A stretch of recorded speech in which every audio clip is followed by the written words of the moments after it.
Hello, मेरा नाम है अभिषेक और स्वागत करता हूं बच्चों आप सभी का हमारे इस खूबसूरत से प्यारे से प्लेटफॉर्म पे जिसका नाम है जेआर कॉलेज।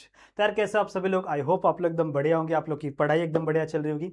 तो जैसा कि आपको पता है हमने हमारे इस प्लेटफॉर्म पे शुरू किए हुए हैं बच्चों केमिस्ट्री के लेक्चर वीडियोस। हर वीडियो में बोलता हूं मैं एक बात आप लोगों से कि ऑलमोस्ट सारे चैप्टर्स बच्चों हमारे कंप्लीट हो चुके हैं केमिस्ट्री के भी। फिजिक्स ऑलरेडी कंप्लीटेड है, बायोलॉजी ऑलरेडी कंप्लीटेड है, मैथ्स ऑलरेडी कंप्लीटेड है। तो हमारे तरफ से बच्चों हमारे चैनल पर हर एक टॉपिक मैं 3 बार बोल रहा हूं, ठीक है, हर एक टॉपिक बच्चों अच्छी तरीके से पढ़ाया गया है, समझाया गया है बच्चों हमारे इसी प्लेटफॉर्म पे। कोई भी वीडियो अगर आपको देखनी हो किसी भी सब्जेक्ट के रिलेटेड, साइंस की अगर मैं बात करूं बच्चों, तो आप हमारे प्लेलिस्ट को चेकआउट कर सकते हो। प्लेलिस्ट के अंदर बहुत सारी चीजें आप लोगों को मिल जाएगी। अगर मैं केमिस्ट्री की बात करूं बच्चों, जो कि हमारा चल रहा है, तो केमिस्ट्री में भी ये लेसन ऑलमोस्ट आधा खत्म हो गया, आधा से ज्यादा खत्म हो गया, और एक लेसन हमारा बचा हुआ, दैट इज ग्रीन केमिस्ट्री। वो भी चिंदी सा लेसन है, खत्म हो जाएगा बहुत जल्दी। सही है। बाकी के सारे के सारी पूरे की पूरी बच्चों केमिस्ट्री मैंने आप लोगों को पूरी पढ़ा रखी है। सही है। फिजिकल केमिस्ट्री की बात करो, इनऑर्गेनिक केमिस्ट्री की बात करो, ऑर्गेनिक केमिस्ट्री की बात करो, सब कुछ मैंने आप लोग को बच्चों अच्छे तरीके से deep by deep conceptual knowledge के तरीके से बच्चों आपको मैंने पढ़ाया है। सही है। तो आई होप आप अपने पढ़ाई को अच्छे से कर रहे होंगे। ठीक है। एग्जाम्स काफी नजदीक आने वाले हैं आप सभी बच्चों के। सही है। ये जो चैप्टर है बच्चों इनऑर्गेनिक केमिस्ट्री से बिलोंग करता है, transition and inner transition element. थोड़ा सा बोरिंग चैप्टर है, मुझे भी पता है। ठीक है। आपको अगर फील हो रहा होगा तो मुझे भी पता है बच्चों, थोड़ा सा बोरिंग चैप्टर है, पर कोई कुछ नहीं कर सकता, क्योंकि इनऑर्गेनिक केमिस्ट्री को थोड़ा सा हमें रटना पड़ता है। ठीक है। I can say like that कि भैया हमें थोड़ा सा रटना पड़ता है, थोड़ा सा दिमाग ज्यादा खचपच कराना पड़ता है। यहाँ पे लॉजिक थोड़ा कम होता है, क्योंकि यहाँ पे सिर्फ फैक्ट होते हैं। यहाँ पे सिर्फ फैक्ट्स बताए जाते हैं कि भाई ये ऐसा है, ये कंपाउंड ऐसा है, ये कंपाउंड ऐसा है, ये कंपाउंड ऐसा है। बस क्या कर लोगे तुम। ठीक है। ऑर्गेनिक केमिस्ट्री में ऐसा नहीं होता, फिजिकल केमिस्ट्री में थोड़ा बात ऐसा नहीं होता, बट और इनऑर्गेनिक केमिस्ट्री में हमें थोड़ी चीजें इन चीजों को बियर करना पड़ेगा। चलेगा। ठीक है। शुरुआत करते बच्चों आज के इस टॉपिक की। लास्ट वाले टॉपिक पे हमने सारे के सारे एटॉमिक प्रॉपर्टीज जो थी वो सब कुछ कवर करवा दी थी। जो लास्ट का लेक्चर था, लेक्चर नंबर 8, जरूर से देखना अगर नहीं देखा होगा तो। वहां पे हम लोगों ने कैटालिटिक प्रॉपर्टी की बात की थी। कैटालिटिक प्रॉपर्टी क्या होता है, कैसे ट्रांजिशन मेटल्स कैटलिस्ट की तरह वर्क करते हैं अलग अलग अलग केमिकल रिएक्शन में। कुछ केमिकल रिएक्शंस के एग्जांपल भी मैंने आपको दिए थे। सही है। तो वो वीडियो जाके जरूर से देखना, बहुत इंपॉर्टेंट वीडियो है बच्चों। और सिर्फ वही नहीं, बाकी सारी वीडियोस भी बहुत इंपॉर्टेंट है, क्योंकि पूरा का पूरा टॉपिक अच्छे तरीके से, बेहतरीन तरीके से मैं आपको पढ़ा रहा हूं, छोटे छोटे छोटे लेक्चर्स बना बना के। मुझे पता है बड़े लेक्चर्स में आप डर जाते हो, आप नहीं कॉन्सेंट्रेशन बना पाते। यार एक टॉपिक का तो कॉन्सेंट्रेशन बना सकते हो ना। ठीक है। इसीलिए मैं छोटे छोटे लेक्चर्स बना रहा हूं, ताकि आपका कॉन्सेंट्रेशन सही रहे, आप पूरा वीडियो देखो और टॉपिक को पूरा समझ पाओ। वरना कहीं से भी स्किप मारोगे, कहीं से भी गायब करोगे, उठली मारोगे, तो फिर टॉपिक रह जाएगा बाजू में, और एग्जाम में मार्क्स भी रह जाएंगे बाजू में। ठीक है। चलेगा। तो शुरुआत करते हैं बच्चों आज के इस लेक्चर की। आज हम लोग कवर करने वाले हैं 2 टॉपिक, ट्राई करेंगे। ठीक है। 2 टॉपिक ट्राई करेंगे कवर करने का। एक है आपका बच्चों इंटरस्टिशियल कंपाउंड्स, कि आखिरकार इंटरस्टिशियल कंपाउंड्स क्या होते हैं। इनका डेफिनेशन एग्जाम में ऑब्वियसली पूछा जाता है। कितने प्रकार के इंटरस्टिशियल कंपाउंड्स होते हैं, 2 होते हैं, एक फेरस एक नॉन फेरस, बताऊंगा उसके बारे में भी। और उसके बाद हम लोग पढ़ेंगे बच्चों अलॉय के बारे में, कि आखिरकार अलॉय क्या होते हैं। मुझे पता है आप नहीं, अच्छा फेरस नॉन फेरस इसके अंदर आएगा, अलॉय के अंदर आएगा, माफ करना, अलॉय के अंदर आपको फेरस नॉन फेरस आएगा। तो इसके अंदर आप पढ़ोगे कि यार अलॉय के बारे में आपने बचपन से पढ़ा है कि यार ऐसे ऐसे अलॉय होते हैं। तो आपका जो इंटरस्टिशियल कंपाउंड्स हैं, और यू कैन से जो आपके ट्रांजिशन एलिमेंट्स है, वो किस प्रकार का अलॉय फॉर्म करते हैं। ब्रास फॉर्म करते हैं। ठीक है। क्यूप्रा निकल फॉर्म करते हैं, बहुत सारे अलग अलग चीजें फॉर्म करते हैं। तो उसके बारे में हम लोग आज के इस वीडियो के अंदर बात करने वाले हैं। तो वीडियो को एंड तक देखिएगा। ठीक है। कोई भी पार्ट, कोई भी बच्चा स्किप नहीं करेगा। पूरा का पूरा वीडियो एंड तक देखने का, बहुत मजेदार वीडियो है। ठीक है। समझ में आ गई बात। चलो, कोई भी डाउट अगर आपको हो, मैंने आपको जैसे पहले ही बताया बच्चों, ये मेरे इंस्टाग्राम का हैंडल है, आप आकर मुझे अपने डाउट शेयर कर सकते हो, मुझे तक अपने डाउट पहुंचा सकते हो, मैं आपके डाउट सॉल्व करवा दूंगा। बस एक कमेंट, एक मैसेज डाल देना, और फॉलो भी कर लेना। बहुत सारे बच्चों ने फॉलो भी करके रखा हुआ है। चलेगा। तो बिना समय वेस्ट किए बच्चों शुरू करते हैं आज के इस लेक्चर वीडियो को, जहां पे हम लोग बात करने वाले हैं सबसे पहले इंटरस्टिशियल कंपाउंड्स के बारे में। And this is the lecture number 9। शुरुआत करें। ओके चलो, आ जाओ अपने स्लाइड्स पे बच्चों। बहुत सारे स्लाइड्स मैंने बना दिए हैं, टोटल 54 स्लाइड्स हो गए हैं। ठीक है। तो मुझे लग रहा है स्लाइड्स डिलीट करनी पड़ेंगी, मुझे सारे स्लाइड्स को सेव करना पड़ेगा पहले, तो बहुत मुश्किल काम है। ठीक है। चलेगा, करेंगे। आ जाओ, बात करते हैं बच्चों सबसे पहले इंटरस्टिशियल कंपाउंड्स के बारे में, कि आखिरकार इंटरस्टिशियल कंपाउंड क्या होते हैं। सुनिए, ध्यान से सुनिए, बहुत इजी है, बहुत इजीली समझ में आ जाएगा आपको। सबसे पहले आपको समझना पड़ेगा बच्चों कि इंटरस्टिशियल स्पेस क्या होता है। सबसे पहले आपको समझना पड़ेगा इंटरस्टिशियल स्पेस क्या होता है। स्पेस, स्पेस का मतलब पता है, ब्रह्मांड। ठीक है। कभी देखे हो ब्रह्मांड? ब्रह्मांड में रह रहे हो तो देख ही रहोगे, ऑब्वियसली बात है, ठीक है।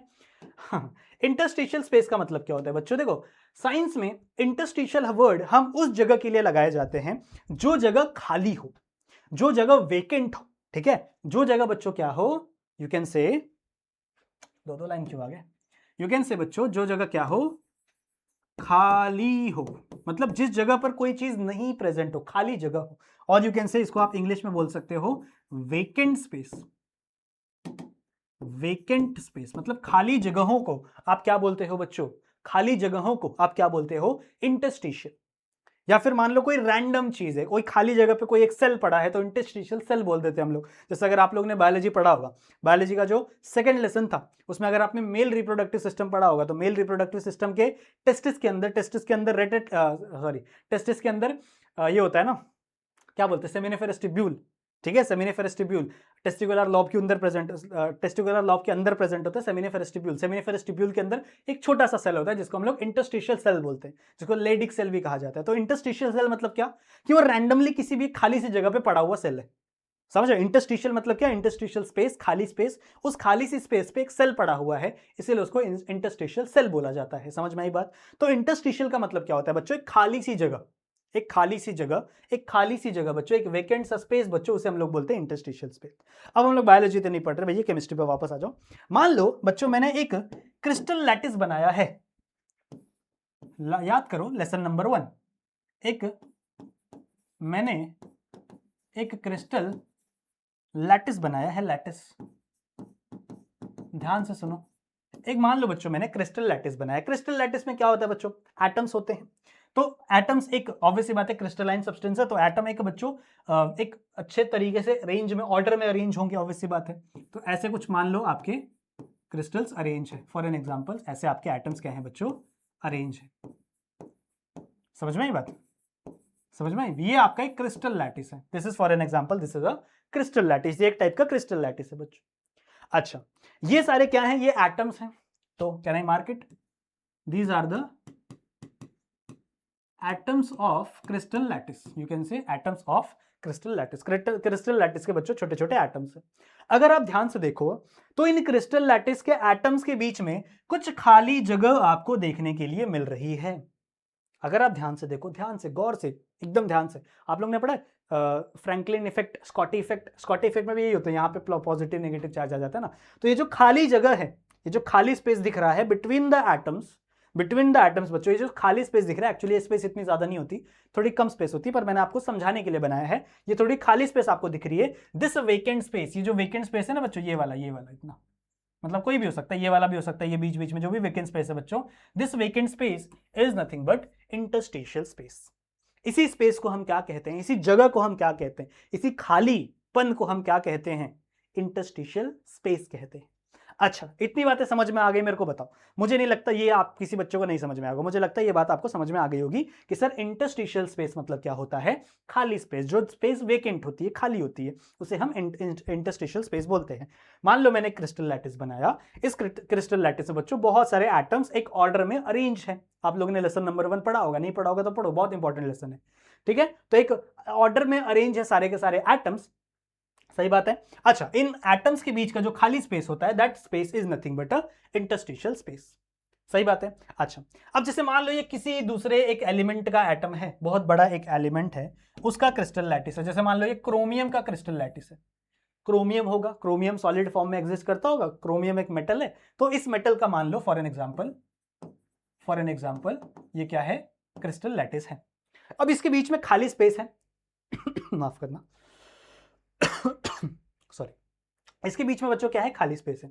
अब ये स्पेस इतना ज्यादा नहीं होता, जैसा मैंने तुम लोगों को पहले भी बताया ना, ये स्पेस थोड़ा सा होता है बच्चों, बहुत ही छोटा सा होता है। तो इस स्पेस में कभी कभी क्या होता है पता है? छोटे छोटे एटम्स घुस जाते हैं, छोटे छोटे एटम्स घुस जाते हैं। जो कौन से एटम्स? छोटे छोटे एटम्स, समझ रहे हो? ऐसे एटम्स बच्चों जो किसी छोटे एलिमेंट से मिलकर बने हैं, ऐसे एटम्स जो किसी छोटे एलिमेंट से बने हैं, स्मॉल एटम्स। कौन से बच्चों? Small atoms. कैसे, कौन कौन से हो सकते हैं सर वो स्मॉल एटम्स? वो हो सकते हैं हाइड्रोजन, वो हो सकता है कार्बन, और यू कैन से वो हो सकता है बच्चों नाइट्रोजन। ये सारे छोटे एटम्स है, छोटे मॉलिक्यूल्स है। तो ये इतने छोटे हैं कि ये इन एटम्स के बीच में कभी कभी घुस जाते हैं। जैसे मान लो हाइड्रोजन है, तो यहाँ पे कभी कभी बच्चों इसके खाली स्पेस में, ये जो खाली स्पेस दिख रहा है इंटरस्टिशियल स्पेस, इसमें कभी कभी हाइड्रोजन घुस जाता है, या फिर कभी कार्बन घुस जाएगा, कभी नाइट्रोजन घुस जाएगा। जितनी स्पेस बची रहेगी, थोड़ा ज्यादा स्पेस रहेगा तो नाइट्रोजन घुस जाएगा, थोड़ा कम स्पेस रहेगा तो हाइड्रोजन घुस जाएगा, क्योंकि हाइड्रोजन और भी छोटा है, बहुत छोटा है, सबसे छोटा एलिमेंट यही है दुनिया का। सही बात है ना, पूरे पीरियोडिक टेबल में सबसे छोटा यही है ना, हम लोग पढ़ते भी इसे।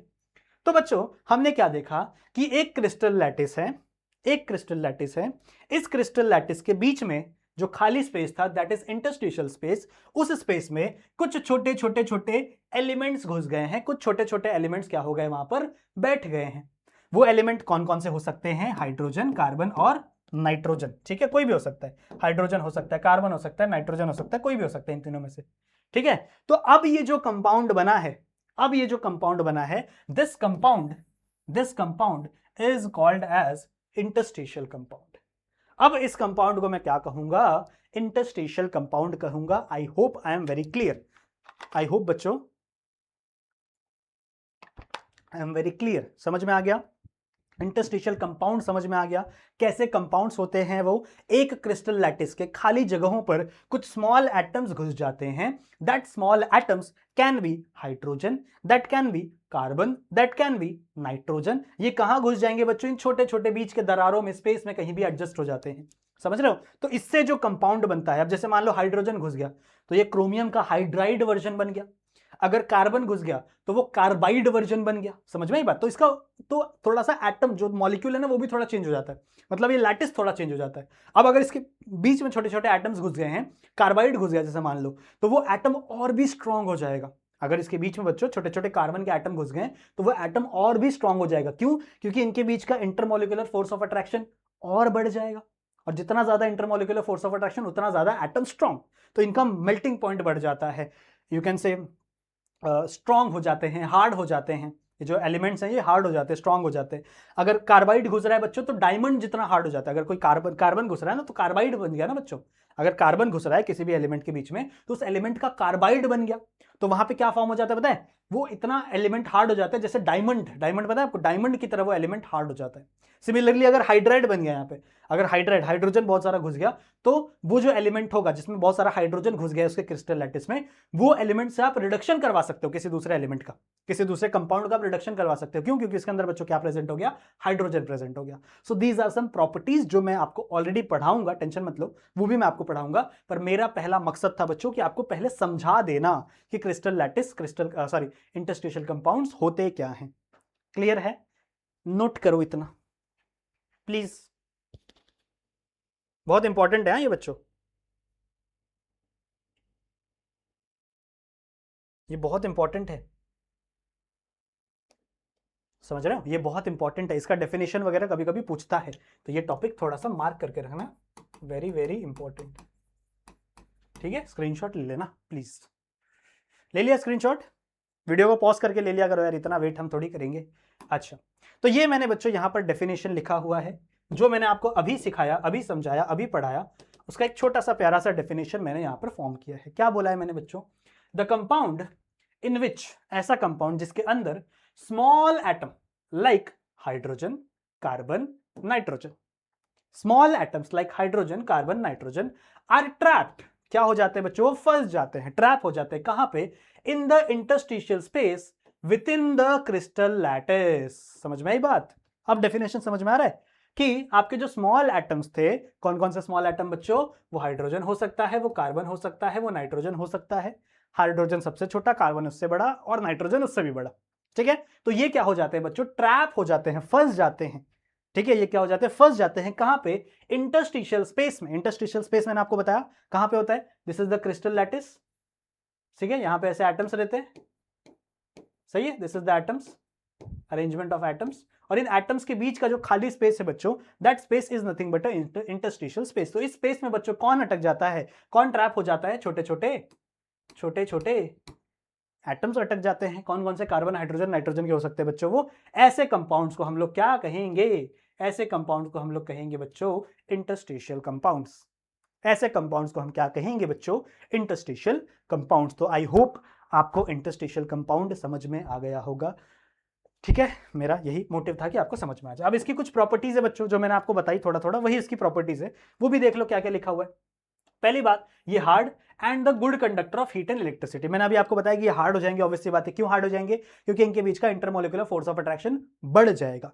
अगर ये बढ़ेगा तो मॉलिक्यूल हार्ड हो जाते हैं, और ये गुड कंडक्टर भी हो जाते हैं, हीट के लिए भी और इलेक्ट्रिसिटी के लिए भी, दोनों के लिए। ठीक है, अगला क्या है बच्चों? ये हो गया। अगला क्या है? Chemical properties is similar to the parent metal. जो जिसके अंदर भी घुसे हैं उसके ही सिमिलर इसकी केमिकल प्रॉपर्टी होगी। केमिकल प्रॉपर्टी कुछ अलग से नहीं हो जाएगी भाई, ये मेटल एसिड था अभी बेस हो गया, ऐसा नहीं होगा। Chemical property almost almost same ही रहेगी। ठीक है, अगला क्या है बच्चों? Melting point is higher. इसका मेल्टिंग पॉइंट बढ़ जाता है as compare to parent metal. जो पैरेंट मेटल था, पहले वाला मेटल था, उससे ज्यादा मेल्टिंग पॉइंट हो जाता है। क्यों? मैंने आपको बताया ना, क्योंकि इंटरमोलिकुलर फोर्स ऑफ अट्रैक्शन ज्यादा हो गया। अब जब इंटरमोलिकुलर फोर्स ऑफ अट्रैक्शन ज्यादा है तो उसको तोड़ने के लिए आपको एनर्जी भी ज्यादा देनी पड़ेगी, और अगर आप एनर्जी ज्यादा दे रहे हो तो मेल्टिंग पॉइंट भी ज्यादा हो जाएगा। समझ में आता है ना? मैं थोड़ा फास्ट बोल देता हूं पर कोई बात नहीं, आई होप आपको समझ में आता है। They have a low density, obviously बात है डेंसिटी कम हो जाएगी बच्चों। मेटेलिक, क्या बोला है? Metallic carbide. अगर मेटेलिक कार्बाइड बने बच्चों, मेटल्स के अंदर अगर कार्बन घुस जाए, मैंने क्या बोला? वो मेटल हो जाए, क्रिस्टल लैटिस का जो मेटल होगा ना बच्चों, उसके अंदर अगर कार्बन कार्बन कार्बन घुस जाए, कार्बाइड हो जाएगा ना बच्चों वो, तो वो होता है पहली बात तो इनर्ट, मतलब ज्यादा रिएक्शन नहीं शो करेगा, बहुत कम रिएक्शन शो करेगा।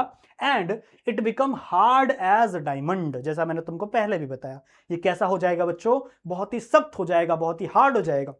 समझ रहे? सख्त लौंडे की तरह एकदम हार्ड हो जाएगा बच्चों, एज डायमंड। जैसे डायमंड बहुत ही hard, diamond is one of the hardest material, और you can say substance in the universe. Universe तो नहीं, अर्थ बोल सकते हो। वहीं अगर मैं हाइड्राइड की बात करूं बच्चों, हाइड्रोजन अगर ट्रैप हो गया तो पावरफुल रिड्यूसिंग एजेंट फॉर्म हो सकता है वहां पे। तो क्लियर है, ये 6 पॉइंट आपको याद रखने हैं, बहुत इंपॉर्टेंट है, इंपॉर्टेंट, वेरी इंपॉर्टेंट। इसे मार्क कर लीजिए एंड इसका स्क्रीनशॉट लीजिए, इसे अपने बुक में लिखा करिए। ओके,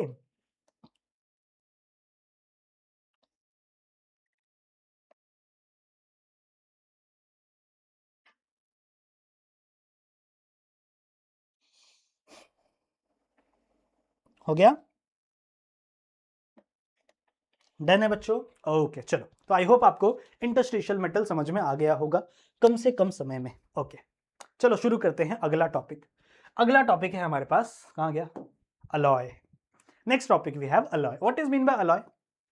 आपने सुना होगा, बचपन से एक चीज पढ़ी होगी कि हम कुछ मेटल्स को, कुछ नॉन मेटल्स को, कुछ मेटलॉइड्स को अलग अलग अलग अलग चीजों को मिला दें, मिक्स कर दें, साथ में ला दें, और एक सब्सटेंस बना दें जिसकी पावर ज्यादा हो, जिसकी मेल्टिंग पॉइंट ज्यादा हो, जो ज्यादा रिएक्शन ना करे, जो ज्यादा इनर्ट हो।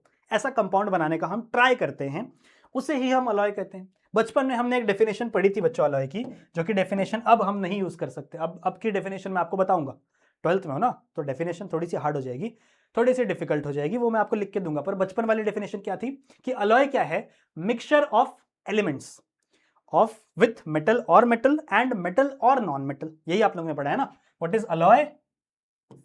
सो it is a mixture, spelling क्या है? Mixer, mix mix mix mix mix, अच्छा, mixture of different element, different element of metals and metals, metals and metals और metals and non metals। चाहे आप मेटल मेटल के साथ में रिएक्ट करवा दो, चाहे आप मेटल्स नॉन मेटल्स के साथ रिएक्ट करवा दो, उसका मिक्सचर बना दो। ठीक है, which is called as alloy. ठीक है, so it is a mixture of different element of metals and metals और मेटल्स एंड नॉन मेटल्स। ठीक है, और हमारा मेन मोटिव क्या रहता है बच्चों अलॉय बनाने का? ताकि हम इनर्ट बना सके, ज्यादा रिएक्टिव ना बनाए, इनर्ट कंपाउंड, इनर्ट सब्सटेंस को हम बना सके। जैसे स्टेनलेस स्टील, अगर आपने देखा होगा, आप हमको पता है ना बहुत सारी चीजें, जैसे मान लो ये बॉटल है, ठीक है, ये बॉटल का ये कैप स्टेनलेस स्टील का है, तो ये कैप के ऊपर जंग ही नहीं लगेगा कभी। लेकिन अगर वहीं मैं लोखंड की कैप लगा दूं तो कुछ समय बाद, 2 महीने 3 महीने बाद वो पूरी रस्टिंग हो जाएगी ना, उसके ऊपर रस्टिंग हो जाएगा, लेकिन इसके ऊपर जंग नहीं लगेगा। तो मैं उसको ज्यादा इनर्ट बनाना चाहता हूं। ठीक है, मेरा मोटिव क्या होता है? What is my aim? What is my aim? To make more inert substance.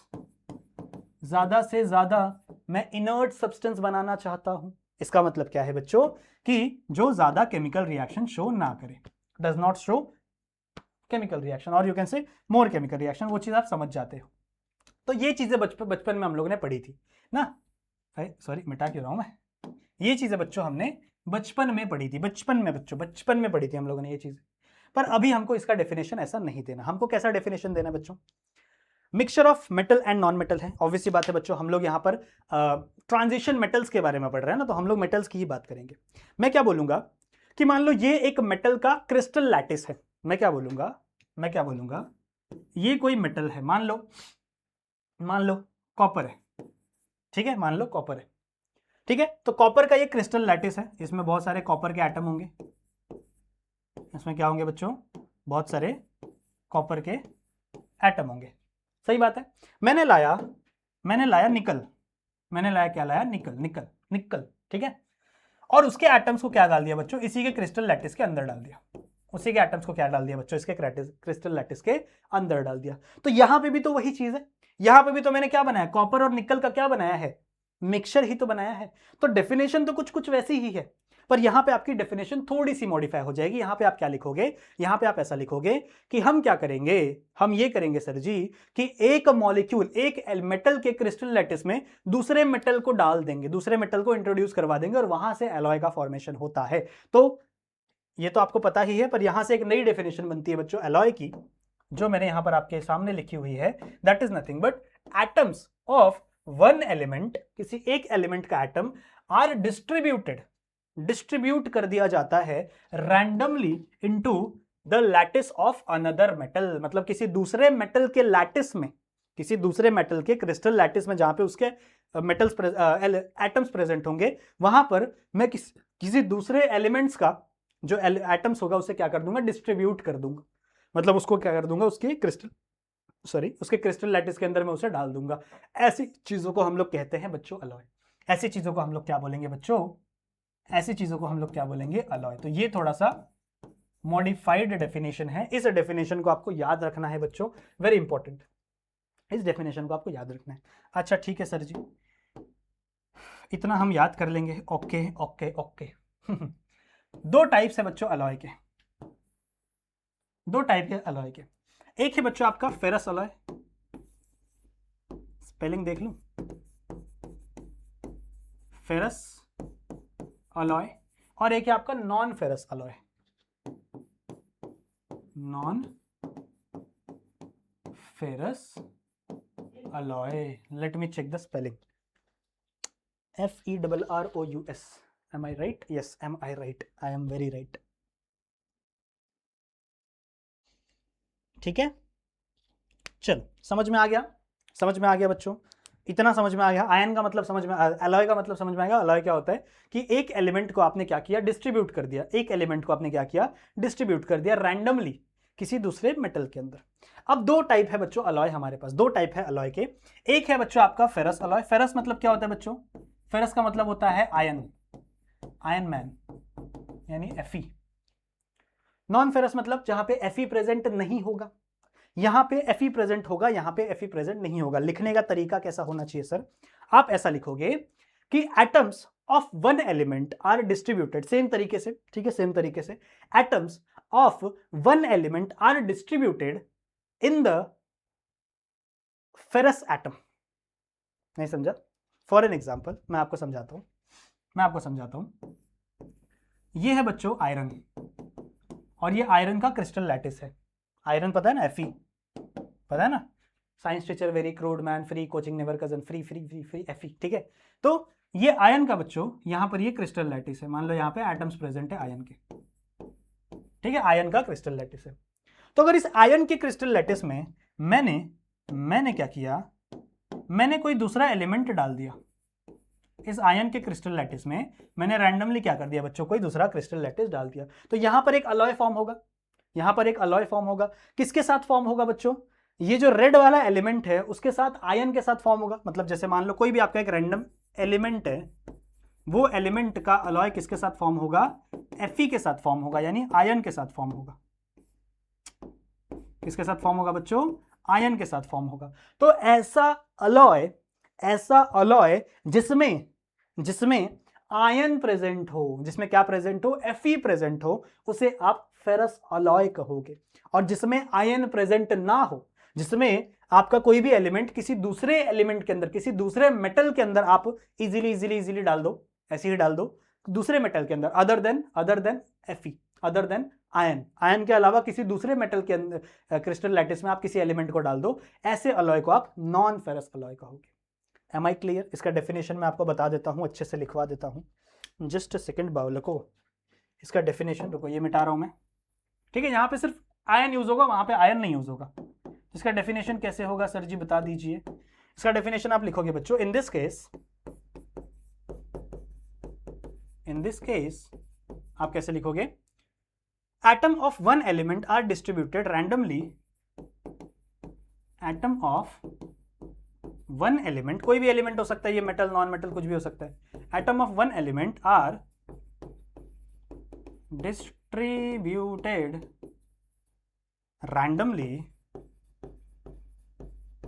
Randomly, किसके अंदर बच्चों रैंडमली होगा, into the atom of ion metal, into the atom, और you can say lattice, atom मत लिखो, इनटू द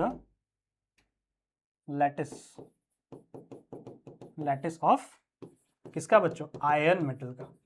यहां पे ion use होगा, आयन, अगर यहां पे आयन यूज हो रहा है तो वो फेरस अलॉय है। इतना तो इजी है, इससे इजी दुनिया में क्या है बताओ, क्या है बच्चों बताओ।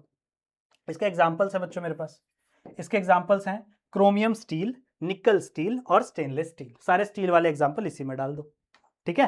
तो कौन कौन से एग्जांपल आप डालोगे, क्रोमियम स्टील, ठीक है, निकल स्टील एंड स्टेनलेस स्टील, देखो इसका नाम ही है ना स्टेनलेस, स्टील मतलब जिसपे कभी दाग नहीं पड़ता, स्टेन का मतलब होता है दाग, दाग अच्छे होते हैं, ठीक है, पढ़ा है ना, ओके, समझ में आ गया। तो जहां भी जिस भी अलॉय में आप आयरन का इस्तेमाल कर रहे हो, आयन का इस्तेमाल कर रहे हो, Fe का इस्तेमाल कर रहे हो, उसे आप फेरस अलॉय कहोगे। जहां पे फेरस नहीं हो बच्चों, जहां पे आप किसी भी एलिमेंट को अदर देन आयन मेटल आप डाल दो, किसी भी एलिमेंट को अदर देन आयन मेटल आप डाल दो, तो उसे आप क्या कहोगे, नॉन फेरस अलॉय। लिखवा दे, रुको। तो इन दिस केस आप क्या लिखोगे, इन दिस केस, इस केस में आप क्या लिखोगे बच्चों, atom of transition metals, atom of transition metal की हम लोग बात करेंगे, लेकिन अदर देन आयन, ठीक है, आयन की हम लोग बात नहीं करेंगे, अदर देन आयन, आयन को छोड़ के बच्चों बाकी जितने भी हैं वो क्या हो जाते हैं बच्चों, मिक्सअप हो जाते हैं, मिक्स हो जाते हैं किसके साथ, with the atom of non transition element, with the element with the atoms of non-transition element। समझ में आई बात, with the atoms of non-transition element, ठीक है। इसका बेस्ट एग्जांपल है बच्चों ब्रास, इसका बेस्ट एग्जांपल है ब्रास। अभी बताऊंगा ब्रास के बारे में भी, किससे बना रहता है बताइए, ये बना रहता है कॉपर और जिंक से, कॉपर और जिंक से बना रहता है। जो ब्रास भाई साहब हैं, रुको चार्ज कर लेता हूँ, वो कॉपर और जिंक से बने हैं बच्चों, ठीक है। तो ये बात आपको याद में रखनी है, ये बात थोड़ी बहुत आपको याद में रखनी है। तो समझ में आ गया क्या है बच्चों फंडा, समझ में आ गया। अलॉय मतलब समझ में आ गया, अलॉय मतलब क्या होता है बच्चों, एटम ऑफ वन एलिमेंट, किसी एक एलिमेंट का एटम किसी दूसरे के लैटिस में, किसी दूसरे मेटल के लैटिस में घुस जाए, उसको अलॉय बोल देते हैं। बहुत सिंपल है, दो प्रकार के अलॉय हैं, एक आपका फेरस अलॉय। फेरस अलॉय में क्या है, जिसके लैटिस में घुस रहा है, जिसके मेटल के लैटिस में घुस रहा है, अगर वो मेटल आयन है तो फेरस अलॉय, अगर वो मेटल आयन नहीं है, नॉन आयनिक है, तो वो नॉन फेरस अलॉय। इतना ही आपको याद रखना है। कुछ एग्जांपल्स आपको ध्यान में रखने हैं, ये ब्रास वाला एग्जांपल इंपॉर्टेंट है तो इसको ध्यान में रखना है। इसका स्क्रीनशॉट ले लो फटाक से।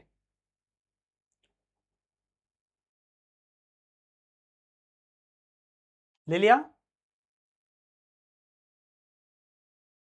डन है, ओके। वीडियो को पॉज करके लिया करो, ओके। अच्छा, यूजेस ऑफ अलॉय, ठीक है। कुछ मेरे पास एग्जांपल्स है बच्चों, जैसे ब्रास, ब्रॉन्ज, निकल और क्यूप्रा निकल। क्या है बताओ सर जी इसका आंसर? अगर मैं ब्रास की बात करूं बच्चों, ब्रास किससे बना है? ब्रास दो चीजों से बना है बच्चों, अभी मैंने आपको बताया थोड़े समय पहले। कौन सा कलर ले? एक चलिए येलो कलर, ठीक है। ब्रास दो चीजों से बना है बच्चों। एक है बच्चों आपका कॉपर और दूसरा है जिंक। ठीक है, एक है बच्चों आपका कॉपर, दूसरा है जिंक। इसको आप ऐसे भी लिख सकते हो Cu प्लस जेड। ठीक है, Cu plus Z. Okay. Bronze की अगर मैं बात करूं बच्चों, ब्रॉन्ज किसका बना हुआ है? ब्रॉन्ज बना है कॉपर और टिन का। ठीक है, इसको आप कैसे लिखोगे? चलो आप लिख लेना, ये वाला एलिमेंट वाला लिख लेना। ठीक है, नाइक्रोम, नाइक्रोम वायर पता है? नाइक्रोम की वायर्स आती है बड़ी बड़ी, पतंग मांझा उड़ाने के लिए हम लोग यूज करते हैं नाइक्रोम की वायर, बहुत ही शार्प होती है। ठीक है, तो उसमें क्या है बच्चों, नाम से पता चल रहा है, नाइ मतलब निकल और क्रोम मतलब क्रोमियम। तो ये किससे बनी है? दो चीजों से, एक आपका निकल प्लस क्रोमियम। ठीक है, एक आपका निकल और क्रोमियम। ये क्या है बच्चों, देखो नाम से समझ में आ रहा है, ये है क्यूप्रा और ये है निकल। तो क्यूप्रा मतलब कॉपर प्लस निकल। ये इतना आपको याद रखना है बच्चों, किससे क्या बना हुआ है, किससे क्या बना। ये दोनों तो इजी याद हो जाएगा, नाइक्रोम निकल और क्रोमियम।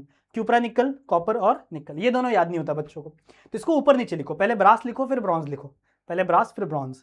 ब्रॉन्ज में आपको याद रखना है बच्चों, मैं तो देखो मेरे को ऐसे याद रखता है कि ब्रॉन्ज में जेड आता है, तो ये जिंक से नहीं बना है, इसका अपोजिट वाला जिंक से बना होगा, ऐसे याद रखना है मेरे को। देखो ऐसे याद हो जाता है कि ब्रॉन्ज में जेड आता है, ब्रॉन्ज में क्या आता है बच्चों? जेड आता है, तो मतलब ये जिंक से नहीं बना हुआ होगा, इसका अपोजिट वाला जिंक से बना है। तो ब्रास जिंक से बना है, कॉपर और जिंक, और ये टिन से बना हुआ है। ठीक है, समझ में आया? इसका स्क्रीनशॉट ले लो। डन, डन है बच्चों। ठीक है, तो यहाँ पे हमारा अलॉय वाला टॉपिक भी कवर हो जाता है। आई गेस वीडियो ज़्यादा ना बड़ी बनी हो, आधे घंटे की वीडियो बनी है। ठीक है, so thank you so much इस वीडियो को यहाँ तक देखने के लिए। इसके बाद और भी बहुत सारे इंपॉर्टेंट टॉपिक है, उसे भी हम लोग शुरू करेंगे। ठीक है, सो वीडियो पसंद आई हो तो वीडियो को लाइक ज़रूर से कर दो, चैनल पर नए हो तो चैनल को सब्सक्राइब ज़रूर से कर दो, चलेगा। इस वीडियो को शेयर कर देना अपने दोस्तों के साथ। मैं मिलता हूँ आप लोगों से ऐसी और वीडियो में, जहाँ पे हम लोग और भी बहुत सारी बातें करेंगे। तब तक के लिए आप अपना ध्यान रखिएगा and keep studying. Bye bye.